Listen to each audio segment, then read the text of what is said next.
नमस्कार दोस्तों, आज हम आप लोगों के लिए बहुत ही प्यारी सी कहानी लेकर एक बार फिर उपस्थित हुए हैं। आज की कहानी बहुत ही प्यारी होने वाली है क्योंकि आज की कहानी हमारे बाबा खाटू श्याम की है।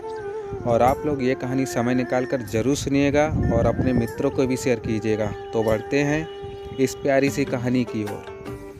राजस्थान के सीकर ज़िले में श्री खाटू श्याम जी का सुप्रसिद्ध मंदिर है। वैसे तो खाटू श्याम बाबा के भक्तों की कोई गिनती नहीं, लेकिन इनमें खासकर वैश्य, मारवाड़ी जैसे व्यवसायी वर्ग अधिक संख्या में है। खाटू श्याम बाबा कौन है, खाटू श्याम जी का असली नाम क्या है, तो सब ये इसी कहानी में जानेंगे और कहानी पर लास्ट तक बने रहिएगा दोस्तों। तो खाटू श्याम वाले बाबा का असली नाम बरबरीक है। खाटू श्याम बाबा घटोत्कच और नागकन्या मौरवी के पुत्र हैं। पांचों पांडवों में सर्वाधिक बलशाली भीम और उनकी पत्नी हिडिंबा बरबरीक के दादा दादी थे। कहा जाता है कि जन्म के समय बरबरीक के बाल बब्बर शेर के समान थे, अतः उनका नाम बरबरीक रखा गया। महाभारत की एक कहानी के अनुसार बरबरीक का सिर राजस्थान प्रदेश के खाटू नगर में दफना दिया गया था। इसीलिए बरबरीक जी का नाम खाटू श्याम बाबा के नाम से प्रसिद्ध हुआ।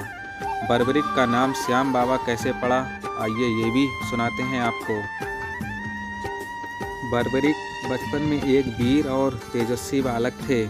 बरबरीक ने भगवान श्री कृष्ण और अपनी माँ मौरवी से युद्ध कला कौशल सीखकर निपुणता प्राप्त कर ली थी। श्री खाटू श्याम बाबा जी बरबरीक ने भगवान शिव की घोर तपस्या की थी, जिसके आशीर्वाद स्वरूप भगवान ने शिव ने बरबरीक को 3 चमत्कारी बाण प्रदान किए। इसी कारणवश बरबरीक का नाम 3 बाणधारी के रूप में भी प्रसिद्ध है। भगवान अग्निदेव ने बरबरीक को एक दिव्य धनुष दिया था, जिससे वो तीनों लोकों पर विजय प्राप्त करने में समर्थ हैं।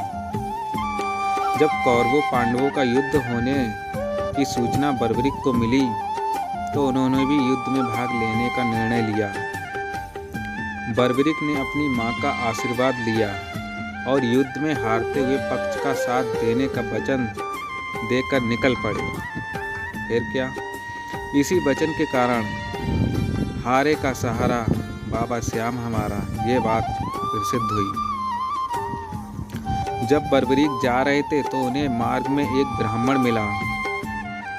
ये ब्राह्मण कोई और नहीं, भगवान श्री कृष्ण थे, जो कि बरबरीक की परीक्षा लेना चाहते थे। ब्राह्मण बने श्री कृष्ण ने बरबरीक से प्रश्न किया कि वो मात्र 3 बाण लेकर लड़ने को जा रहा है। मात्र 3 बाण से कोई युद्ध कैसे लड़ सकता है। बरबरीक ने कहा कि उनका एक ही बाण शत्रु सेना को समाप्त करने में सक्षम है और इसके बाद भी वह तीर नष्ट न होकर वापस उनके तरकस में आ जाएगा। अतः अगर तीनों तीरों के उपयोग से तो संपूर्ण जगत का विनाश किया जा सकता है।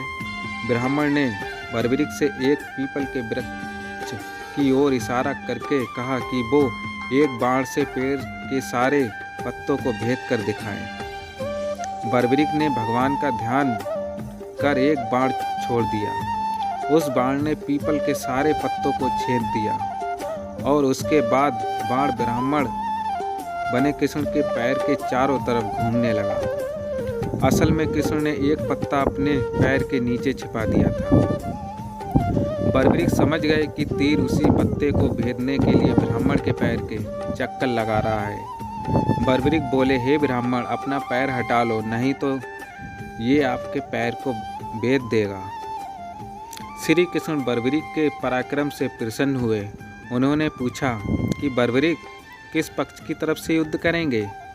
बरबरीक बोले कि उन्हें लड़ने के लिए कोई पक्ष निर्धारित नहीं किया है, वो तो बस अपने वचन अनुसार हारे हुए पक्ष की ओर से लड़ेंगे। श्री कृष्ण ये सुनकर विचारमग्न हो गए, क्योंकि बरबरीक के इस वचन के बारे में कौरव जानते थे। कौरव ने योजना बनाई कि युद्ध के पहले दिन वो कम सेना के साथ युद्ध करेंगे। इससे कौरव युद्ध में हराने लगे। जिसके कारण बर्बरीक कौरवों की तरफ से लड़ने आ जाएंगे। अगर बर्बरीक कौरवों की तरफ से लड़ेंगे तो उनके चमत्कारी बाण पांडवों का नाश कर देंगे। कौरवों की योजना विफल करने के लिए ब्राह्मण बने कृष्ण ने बर्बरीक से एक दान देने का वचन मांगा। बर्बरीक ने दान देने का वचन दे दिया। अब ब्राह्मण ने बर्बरीक से कहा कि उसे दान में बर्बरीक का सिर चाहिए। इस अनोखे दान की मांग सुनकर बर्बरीक आश्चर्यचकित हो गए और समझ गए कि ये ब्राह्मण कोई समान व्यक्ति नहीं है।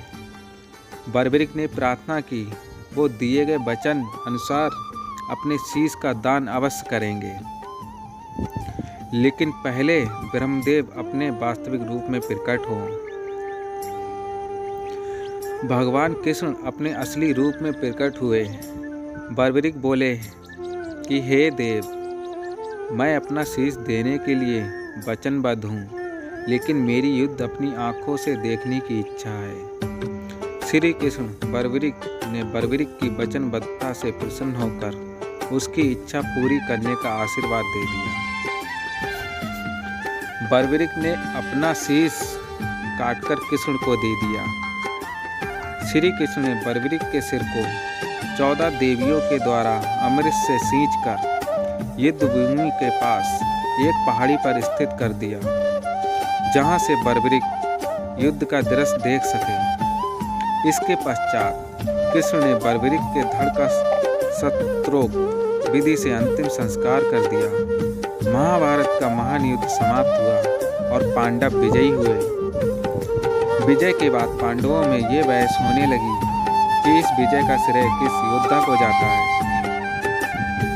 फिर श्री कृष्ण ने कहा, चूंकि बर्बरीक इस युद्ध के साक्षी रहे हैं, अतः इस प्रश्न का उत्तर उन्हीं से जानना चाहिए। तब परमवीर बर्बरीक ने कहा कि इस युद्ध की विजय का श्रेय एकमात्र श्री कृष्ण को जाता है, क्योंकि ये सब कुछ श्री कृष्ण की उत्कृष्ट युद्ध नीति के कारण ही संभव हुआ है। विजय के पीछे सब कुछ श्री कृष्ण की ही माया थी। बर्बरीक के इस सत्य वचन से देवताओं ने बर्बरीक पर पुष्पों की वर्षा की और उनके गुणगान गाने लगे। श्री कृष्ण वीर बर्बरीक की महानता से अति प्रसन्न हुए और उन्होंने कहा, हे वीर बर्बरीक, आप महान हैं। मेरे आशीर्वाद स्वरूप आज से आप मेरे नाम श्याम से प्रसिद्ध हो जाओगे। कलयुग में आप कृष्ण अवतार रूप में पूजे जाएंगे और अपने भक्तों के मनोरथ पूर्ण करेंगे। तो बोलो खाटू वाले श्याम की जय हो। तो दोस्तों, आज की कहानी कैसी लगी प्लीज़ आज कमेंट बॉक्स में ज़रूर बताइएगा, और अगली कहानी के साथ हम आप लोगों के साथ जल्दी उपस्थित होंगे। और यह कहानी अपने मित्रों तक भी शेयर कीजिएगा और अपना प्यार इसी तरह बनाए रखिएगा और हमारे चैनल को सब्सक्राइब कीजिएगा। धन्यवाद। जय माता रानी की।